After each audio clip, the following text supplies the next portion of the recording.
And I now call Ash Regan. Ms Regan. Thank you, Presiding Officer, and I thank the Conservatives for bringing this debate and Dr Hilary Cass for giving evidence to the Health Committee yesterday. 1 hour, though, is not enough to fully engage with Dr Cass's recommendations, and drastic change is urgently needed to safeguard Scottish children from what I believe is a medical scandal. Yep.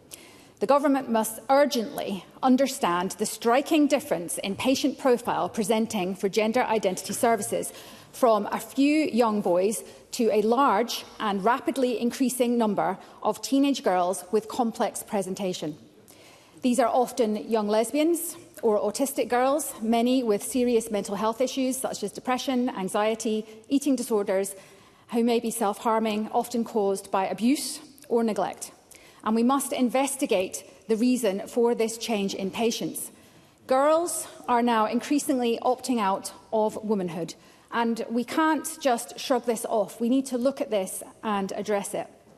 The treatment protocol for gender identity with affirmation and that funneling towards the medical pathway overshadows these other problems and neglects, to these girls' detriment, alternative psychological treatment options.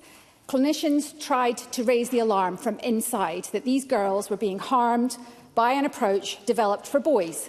From whistleblowers like Dr David Bell and safeguarding lead Sonia Appleby, we know what happened to these clinicians. They were ignored at best and silenced at worst, and in the end, many of them left.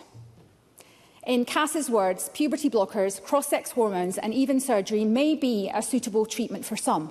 We just don't know which ones. And given the severe health risks of this treatment, we need a service model that considered the child's right to an open future and offers appropriate therapeutic care to each patient.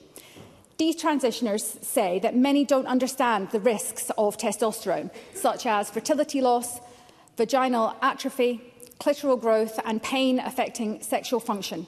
And Cass recommends that gender services learn and understand from detransitioners. This is difficult to do when many, understandably, refuse to return to the service that has failed them. We must ensure legislation, education and health services are Cass compliant. The school guidance is inappropriate and should be withdrawn. Are we sending the message that homophobia is unacceptable and that loving acceptance of our body is important? And I think the evidence would suggest otherwise. This report is a watershed moment. Vulnerable children are at its heart, and the Government's motion shows it doesn't understand the severity of the problem and the urgency required to fix it. What does it imagine the outcome of a thorough examination of the most comprehensive, recent and meticulous review of the global body of research will be?